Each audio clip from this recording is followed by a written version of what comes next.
Hello everyone, welcome to ज्ञान IQ. आप सभी का बहुत बहुत स्वागत है ज्ञान आईक्यू पर। और जैसा कि मैंने कहा था आपको कि मैथ्स में फ्रैक्शंस कैसे पढ़ाएंगे, इसका डेमो वीडियो मैं आपको दूंगी। आज का जो हमारा टॉपिक है वो रहेगा फ्रैक्शंस, क्योंकि जो डेमो टीचिंग होगी आपकी केवीएस पीआरटी की, ठीक है, क्योंकि अभी रिजल्ट आ चुके हैं काफी और आप एक्सपेक्ट कर सकते हैं कि आने वाले अगले हफ्ते में जो है आपका पीआरटी का रिजल्ट डिक्लेयर हो सकता है। ज्यादा से ज्यादा 2 वीक्स का टाइम लगेगा, मुझे लगता है उससे ज्यादा टाइम नहीं लगना चाहिए। तो ऐसे में आपको डेट्स तभी मिल जाएंगी जैसे ही आपका इंटरव्यू का मतलब कट ऑफ आ जाएगी, उसी के बाद आपको डेट्स मिल जाएंगी उसी दिन या फिर उससे नेक्स्ट डे। तो आपके पास टाइम बहुत कम बचा है उन टॉपिक्स को रेडी करने के लिए जो आपको लगते हैं कि आप थोड़े से कंफर्टेबल नहीं है उसमें, ठीक है। तो देखो, आपको नॉलेज कितनी है ये एक अलग चीज होती है, और आप उस नॉलेज को इम्पार्ट कैसे कर सकते हैं, उस नॉलेज को ट्रांसफर किस तरीके से इफेक्टिवली कर सकते हैं, वो एक स्किल होती है। तो टीचिंग एक स्किल है और वो स्किल आपके अंदर होनी चाहिए हर एक कंसेप्ट को लेकर, हर एक चीज को लेकर, ठीक है। तो भाई इंटरव्यूअर आपसे क्वेश्चन जो है कर सकता है डेमो टीचिंग में कि चलो ठीक है, आपको पढ़ाना है फ्रैक्शन जी, तो कैसे पढ़ाएंगे आप, ठीक है। वो क्लास दे सकता है आपको, वो कह सकता है कि तीसरी क्लास को फ्रैक्शन पढ़ाना है, चौथी क्लास को फ्रैक्शन पढ़ाना है, या पांचवी को फ्रैक्शन पढ़ाना है, वो आपको दे सकता है। फर्स्ट सेकंड को ऑब्वियसली वो नहीं देगा, फर्स्ट सेकंड में अलग चीजें होती हैं। लेकिन थर्ड ऑनवर्ड जो है मैथ्स हो जाता है, तो फ्रैक्शन जो है वो थर्ड में तो इंट्रोडक्शन होना ही होना है उसका, ये लगा लीजिए।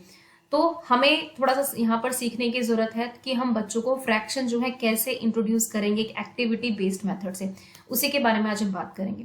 ओके, तो चलिए स्टार्ट करते हैं अपनी वीडियो को और जरा देखते हैं कि फ्रैक्शंस में ऐसा इंटरेस्टिंग क्या है। देखो, जब भी आप फ्रैक्शंस पढ़ाते हो ना, तो आप डायरेक्टली नहीं कह सकते हम फ्रैक्शन स्टार्ट करेंगे और देखो ये जो नीचे है ये डिनोमिनेटर है, ये ऊपर न्यूमरेटर है, तो ये हमारा ऐसे होगा, मतलब इस तरह से नहीं।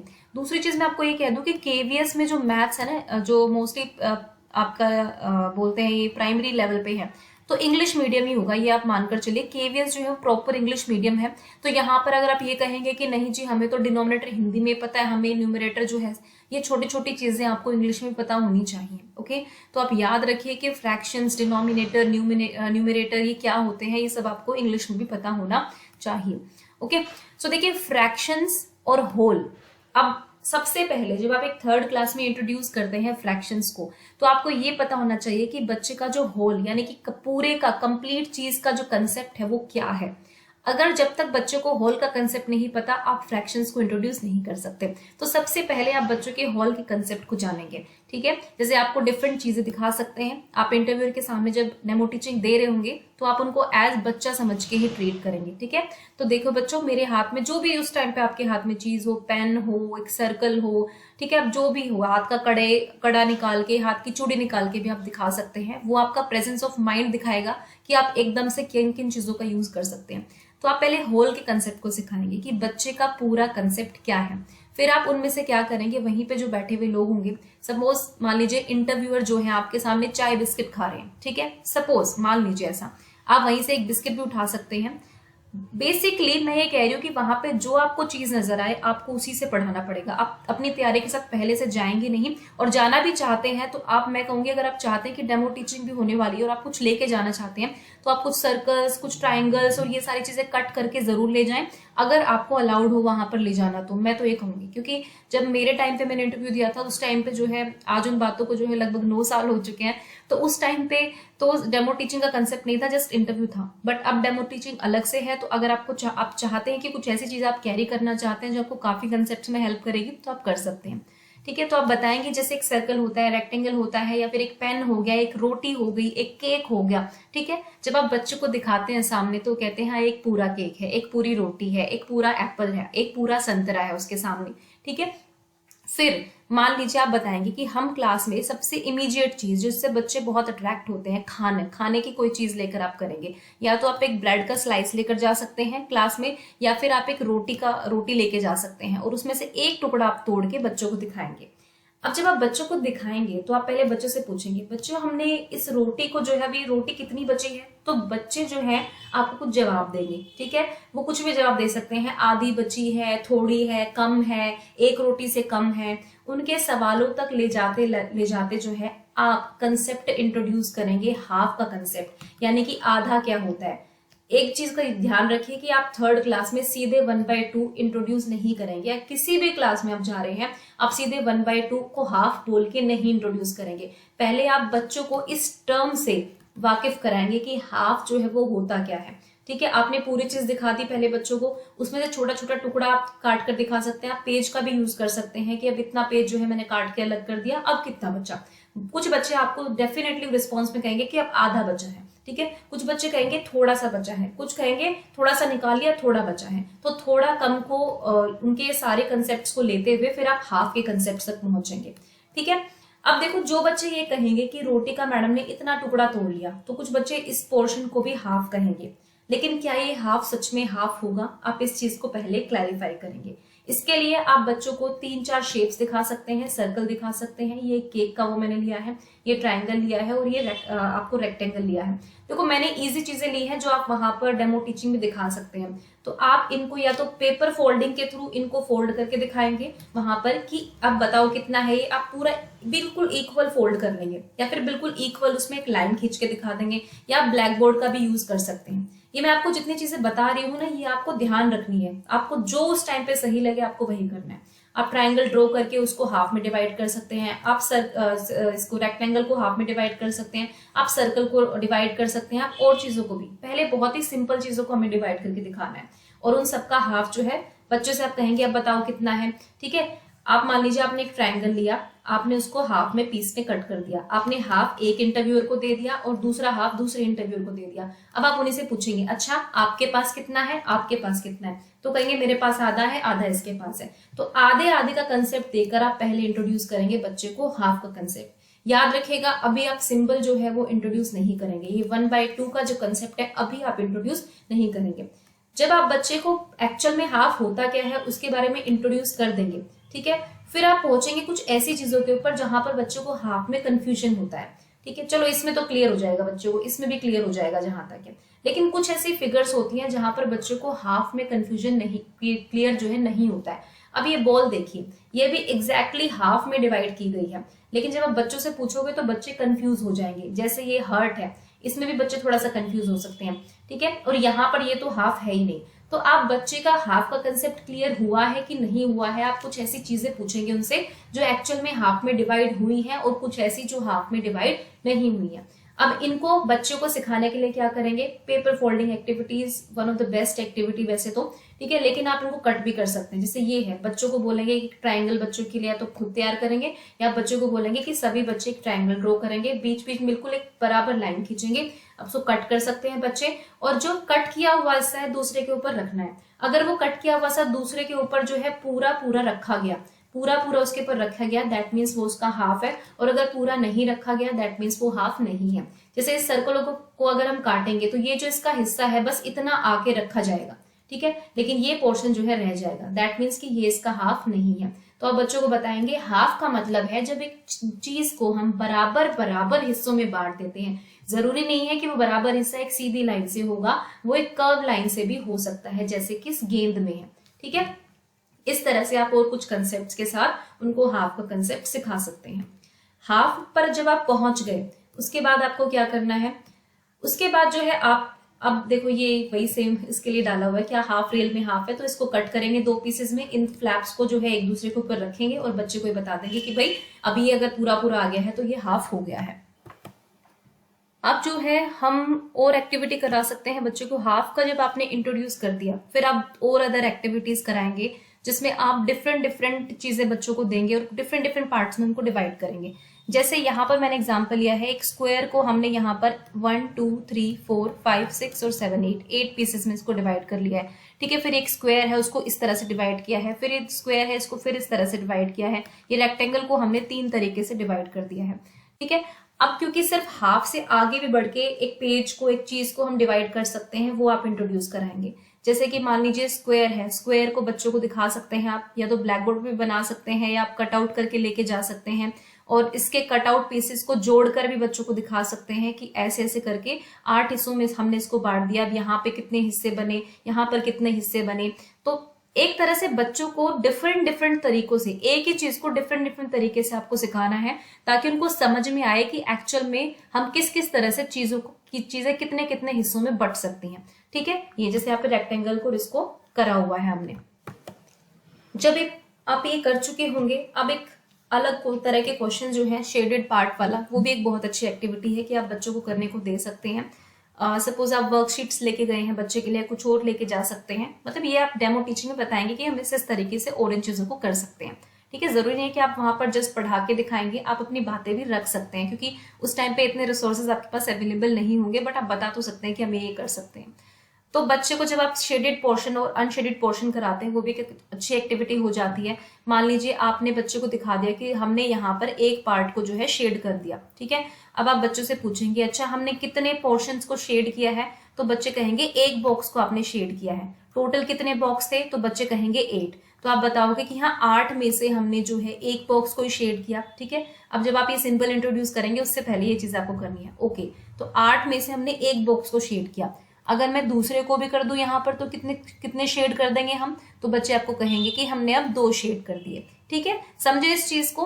फिर आप कहेंगे कि अच्छा अब हमें 4 शेड करने हैं, ठीक है, तो हमने 4 शेड कर दिए। अब कितने बचे, तो आप बच्चे कहेंगे आपको जी अब 4 कर दिए हैं और 4 बचे हैं, मतलब अब तो ये बराबर बचे हैं, जितने हमने कर दिए हैं उतने ही बचे हैं। अब यहाँ पे अगेन आप ये दिखा सकते हैं बच्चे को कि यहाँ पे अब देखो ये आधा शेड हो चुका है। तो क्या हम इसको ये कह सकते हैं कि ये हाफ शेड हो गया है, HALF, ठीक है, हाफ शेड हो चुका है। बच्चे डेफिनेटली आपको रिप्लाई करेंगे कि हाँ, कुछ बच्चे नहीं करेंगे तो आप उनको और अच्छे से समझा सकते हैं। ठीक है, जब वो कह देंगे कि हाँ ये हाफ शेड हो चुका है, ठीक है, तो हम ये कह सकते हैं अगर हम इस पूरे को 2 हिस्सों में बांट दें, मान लीजिए ये स्क्वायर था, अब इतना हमने शेड कर लिया, ठीक है, यानी कि 2 में से हमने कितना शेड कर लिया, 1। तो अब 1/2 आपने कहा ये हाफ हो गया, ठीक है। तो अब जो ये 4/8 था, तो ये दोनों तो हमें इक्वल लग रहे हैं। तो आप इन एक्टिविटीज के थ्रू, मतलब ये ऑब्वियसली थोड़ी बड़ी क्लास में जाके आप करवाएंगे, इन एक्टिविटीज के थ्रू आप ये बता सकते हैं कि ये हाफ और 4/8 कैसे इक्वल है। फिर क्योंकि टेबल्स पे इंट्रोड्यूस हो जाती है यहाँ पर, तो आप टेबल्स का कंसेप्ट भी इंट्रोड्यूस करके यहाँ पे सिखा सकते हैं। लेकिन आप टेबल से डायरेक्ट सिखाएंगे वो तरीका ठीक नहीं होगा। तो अच्छी कोशिश करिए कि आप इन्हीं एक्टिविटी के थ्रू बच्चे के दिमाग में थोड़ा डालने की कोशिश करें कि जैसे ये 4/8 था और ये जो है आपका बच्चे जब हाफ तक पहुंचेंगे 4/8 और हाफ, ये इसका जो है वो चीज सेम होगी। ठीक है, ये कंसेप्ट आप सिखा सकते हैं। शेडेड पोर्शन कितना है कितना नहीं सिखा सकते हैं। ये तो मैंने पेपर फोल्डिंग बताया है। अब एक तरीका, आप जरूरी नहीं है कि मैथ्स को सिर्फ मैथ्स के पीरियड में ही पढ़ाएं, आप और सब्जेक्ट्स में भी इंक्लूड कर सकते हैं। तो आप टीचर्स को जो भी इंटरव्यूअर होंगे आपको उनको ये भी बता सकते हैं कि हम बहुत बार बच्चों के टेस्ट लेते हैं। जैसे मान लीजिए आपने 10 नंबर का टेस्ट लिया है, किसी बच्चे के 5 नंबर आए हैं, किसी बच्चे के 8 नंबर आए हैं, तो आप बच्चों से पूछेंगे कि आप कैसे लिखते हो जब आपको 5 नंबर मिलते हैं 10 में से। तो बच्चे, क्योंकि बच्चे कॉपी में देखते हैं यूजुअली, तो उनको ये सिंबल इंट्रोड्यूस करना बहुत आसान है फ्रैक्शन का। तो बच्चे कहेंगे हम ऐसे करते हैं, मतलब कुछ बच्चे आपको जवाब देंगे हम 10 में से 5, मेरे मैम 10 में से 5 आए थे। तो मैम कहेगी चलो आके लिख के दिखाओ कैसे आए थे आपके 10 में से 5। तो बच्चा हो सकता है करेक्ट लिखे, हो सकता है कि इनकरेक्ट लिखे, तो उस चीज में आप उनको कह सकते हैं। लेकिन नंबर तो आपको 10 में से मिले हैं ना, तो 10 ऊपर कैसे जाएगा, यानी कि जो बड़ा भाग है वो हम नीचे लिख रहे हैं। यहाँ पर टोटल हमारे पास 10 थे ना, जैसे हमारे पास टोटल यहाँ पर 8 बॉक्सेस थे और फिर हमने 4 को शेड कर दिया था, ऐसे टोटल नंबर 10 थे। तो आपके मार्क्स कितने आए हैं, 5। तो आपके कितने आए, 5 आउट ऑफ 10। तो इस तरह की टर्मिनोलॉजीज को और सिंबल्स को और भाषा को जब आप यूज करते हैं, तो आप ये मेक श्योर करें कि आप जो है एक्टिविटीज के थ्रू इन चीजों को इंट्रोड्यूस करें। जब बच्चे बार बार ये चीजें सुनते हैं, तो उसके बाद उनके दिमाग में इन चीजों के एक फिक्स वो बन जाता है। तो आप बजाय कि आप डायरेक्ट जो है 5/10, 1/2, हाफ को हम सीधे 1/2 लिखेंगे, हम इसको 4/8 ऐसे लिखेंगे। अब ये बताने की बजाय बेसिकली बच्चों को जो है इनके थ्रू जो है शेडेड पोर्शन हो गया, पेपर फोल्डिंग एक्टिविटी हो गया है, जैसे मैंने मार्क्स की एक तरीका बताया, आप इन तरीकों से जो है बच्चे को सिंबल्स इंट्रोड्यूस कर सकते हैं और ये चीजें इंट्रोड्यूस कर सकते हैं। जब बच्चा समझ जाएगा कि हाफ का मतलब 1/2 होता है, ठीक है, जब वो समझ जाएगा कि यहाँ पे जी 4/8 था, इसका मतलब भी 1/2 हम इसको लिख सकते हैं, ये हाफ ही हो गया। ठीक है, फिर यहाँ पे वो समझेगा कि 3 पोर्शन अगर शेडेड है तो 3 है, कितने टोटल थे, टोटल 8 थे जी, और हमने कितने शेड कर दिए, हमने 3 कर दिए, तो 3/8 इसका फ्रैक्शन हो गया। तो इन चीजों से जो है आप इंट्रोड्यूस करेंगे फ्रैक्शन के सिंबल्स को और उनके नेम्स को। ठीक है, तो ये चीजें जो है आपको ध्यान रखनी है जब आप कराते हैं फ्रैक्शंस।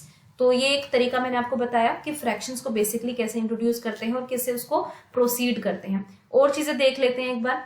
और आता है नेमिंग की बात। तो जैसे मैंने अभी आपको बोला कि हाफ पहले आप बार बार हाफ का रिवीजन कराएंगे, 1/3 का भी आप रिवीजन बार बार करा सकते हैं, 1/4 का भी। 1/4 का भी बहुत इजी होता है जब आप ऐसे कराते हैं। तो एक पोर्शन शेड कर दिया इसमें से, ठीक है, आपने एक सर्कल लिया, उसके भी 4 भाग कर दिए, सॉरी ये बराबर नहीं हुआ, ये 4 भाग कर दिए, तो भी आप 1/4 सिखा सकते हैं कि ये क्वार्टर किया है। क्वार्टर को इंट्रोड्यूस करा के आप 1/4 को इंट्रोड्यूस करा सकते हैं। पहले मैथ्स की जो लैंग्वेज होती है ना, वो थोड़ी सी टेक्निकल सी होती है, तो बच्चों को उस लैंग्वेज से बार बार आप जब रूबरू कराएंगे तब आपको पता चलेगा कि बच्चे जो है एक्चुअल में अब उस लैंग्वेज को ग्रैस्प कर रहे हैं। तो याद रखिए कि लैंग्वेज, मैथमेटिकल जो लैंग्वेज होती है उसको आपको बहुत अच्छे से सिखाना है बच्चे को, ताकि बच्चे उस चीज को कभी भी भूले ना, ठीक है। अब देखिए जैसे एक और चीज है यहाँ पर, अब ये पूरा जो रेक्टेंगुलर शेप है इसको हमने 4 पार्ट्स में डिवाइड किया है, तो बच्चे को पता होना चाहिए कि ये पार्ट भी 1/4 है, ये पार्ट भी 1/4 है, ये पार्ट भी 1/4 है और ये पार्ट भी 1/4 है। तो जब हम इन दोनों पार्ट्स को एक कर देंगे, ठीक है, यानी कि 1/4 और 1/4 जब आपस में मिल जाएंगे, आप बच्चों से डायरेक्ट पूछेंगे कि भाई अब टोटल 4 हैं, अब 4 में से मैंने 2 को शेड कर दिया, तो कितना बच गया, ये आपका बच गया 2/4 हो गया ये, ठीक है। तो यानी कि जब हमने 1/4 और 1/4 को प्लस किया तो हमारे पास कितना आ गया, 2/4, ठीक है।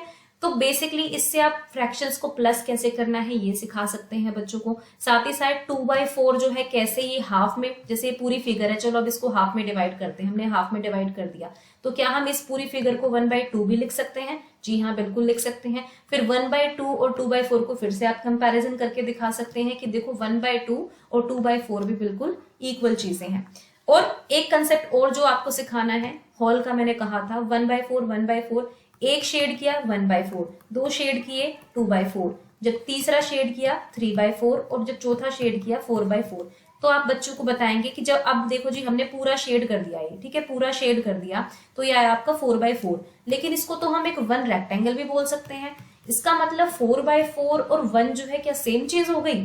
तो वो आपको दिखाना है बच्चे को। फिर एक और फिगर आप लेंगे, फिर उसके सारे पोर्शंस को आप शेड करके, मान लीजिए सर्कल है, ठीक है, सर्कल के सारे पोर्शंस को आपको शेड करके दिखाना है बच्चे को। और मान लीजिए 4 ही पार्ट्स में अपने डिवाइड किया है, फिर आप सर्कल को मे बी मान लीजिए आपने ऐसे डिवाइड किया इसको, ठीक है, आपने ऐसे डिवाइड कर दिया इसको, जो भी इक्वल पार्ट में, तो अब 1 2 3 4 5 6 के 6 पार्ट हो गए। जब 6 के 6 पार्ट कंप्लीट हो जाएंगे तो 6/6 आएगा और ये पूरा शेड हो चुका होगा। अब बच्चों के कहोगे कि ये तो पूरा ही शेड हो गया, होल का मतलब एक ही होता है, एक पूरी फिगर शेड हो गई है, यानी कि 6/6 जो है 1 है, 4/4 1 है, तो ऐसे ही 8/8 भी 1 होगा, ठीक है, 9/9 भी 1 होगा। इस तरह से आप उसको बता सकते हैं। इसको हम 1 भी लिख सकते हैं या फिर होल भी लिख सकते हैं कि होल स्क्वायर, होल रेक्टेंगल या होल सर्कल हमने शेड कर दिया है, ठीक है, एक ये तरीका हो गया। अब एक नंबर स्ट्रिप की एक्टिविटी भी आप ले सकते हैं। जैसे आप बच्चों को 10-12 आप ये तो स्ट्रिप्स काट लीजिए या बच्चों के साथ आप मिलकर कटवा सकते हैं। बड़े बच्चे 4th और 5th के बच्चे इतने कैपेबल होते हैं, 3rd के भी इवन, कि वो आपके साथ बैठ के TLM बना सकते हैं।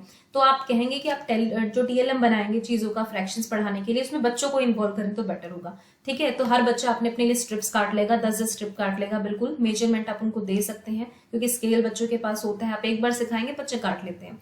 उसके बाद आप इसके थ्रू जो है इनका असेंडिंग डिसेंडिंग ऑर्डर भी करा सकते हैं कि एक ही स्ट्रिप को हमने काटा, पहले इसको 1 पूरा शेड कर दिया, फिर हमने इसको 1/2 दूसरी शेड को हमने 1/2 किया और बच्चे अपने डेस्क पे रखे इनको ये करने के बाद। तीसरी को हमने 1/3 कर दिया, चौथी को हमने 1/4 कर दिया, पांचवी को हमने 1/5 कर दिया, इसको हमने 6 भाग में डिवाइड किया, इसको हमने 7 भाग में डिवाइड किया, इसको 8 भाग में, इसको 9 में, इसको 10 में। तो ये पेपर स्ट्रिप वाली एक्टिविटी भी बहुत अच्छी होती है कंपैरिजन कराने के लिए। अब देखो सबसे कम पोर्शन जो शेड हुआ है 1/10, यानी कि सबसे छोटा क्या है 1/10 हिस्सा होगा इसका, दूसरा 1/9, इनमें कंपैरिजन करा सकते हैं आप। और उसके बाद जो है आगे की कंपैरिजन को आप बढ़ा सकते हैं। तो देखो बच्चों को जब आप छोटे बच्चों के साथ पढ़ा रहे हैं, ऑब्वियसली आप फ्रैक्शन में इंटरव्यूअर आपसे पूरे आधे घंटे आपको फ्रैक्शन पढ़ाने को नहीं बोलेगा, लेकिन आप इनमें से 2-4 चीजें भी अगर अच्छी अच्छी बोल देंगे ना इंटरव्यूअर को कि हम जी ऐसे कराएंगे, हम पहले ये इंट्रोड्यूस कराएंगे, फिर ये कराएंगे, तो भी आपका इम्पैक्ट बहुत अच्छा होगा। और एक चीज मैं आपको बताना चाहती हूँ, एक सजेशन है मेरी तरफ से, कि जब आप डेमो टीचिंग देंगे तो आप इंटरव्यूअर को एज किड्स समझना है, चिल्ड्रन समझना, उनको बोल देना कि सर ऐसे ऐसे करके, तो बताओ बच्चों ऐसे ऐसे करके, तो वो खुद एंजॉय करेंगे इस चीज को और खुद बच्चे बन के आपको सवाल भी पूछेंगे। तो उन चीजों के लिए भी आपको रेडी रहना है। लेकिन फ्रैक्शन को जब आप पढ़ाने के लिए कोई भी इंटरव्यू बोलेगा तो आप स्टार्टिंग से ही स्टार्ट करना, बीच में से स्टार्ट मत करना कि नहीं जी हम आप डायरेक्ट जो है कंपैरिजन, जब तक कि वो कहे ना आपको कि आपको क्या पढ़ाना है, या वो हाफ वो कहें कि आपको हाफ का कंसेप्ट इंट्रोड्यूस करना, क्वार्टर का कंसेप्ट इंट्रोड्यूस करके दिखाइए। अगर वो सिंपल आपको कहते हैं कि फ्रैक्शंस पढ़ा के दिखाइए तो आप स्टार्टिंग से ही बेस लेकर ही फ्रैक्शंस पढ़ाने की कोशिश करेंगे। ठीक है, तो ये एक मेरी तरफ से था। अगर आपको लगता है कि कुछ और चीजें, कुछ और एक्टिविटी के थ्रू फ्रैक्शन पढ़ा सकते हैं तो आप कमेंट सेक्शन में जरूर ड्रॉप कर दे ताकि आपको एक दूसरे से हेल्प मिले।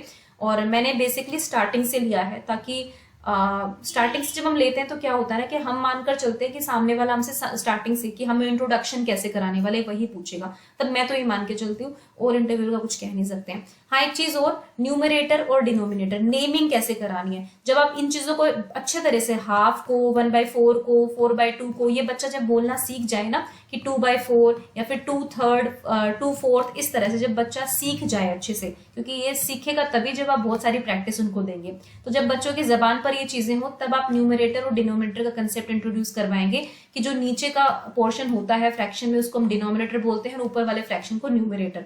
और फिर ये बच्चों को थोड़ा मतलब ये बेसिक एक लैंग्वेज होती है, तो मैथमेटिकल लैंग्वेज को आप सबसे पहले इंट्रोड्यूस नहीं करते, पहले आप कंसेप्ट पढ़ाते हैं उसके बाद लैंग्वेज को इंट्रोड्यूस करते हैं। तो इसको आप धीरे धीरे इंट्रोड्यूस करेंगे न्यूमरेटर और डिनोमिनेटर के कंसेप्ट को। ठीक है, तो ये एक वीडियो थी मेरी तरफ से फ्रैक्शंस के लिए। आई होप कि आपको अच्छी लगी होगी। अच्छी लगी तो वीडियो को प्लीज जरूर लाइक करें, चैनल को सब्सक्राइब करें। थैंक यू फॉर वॉचिंग ज्ञान IQ।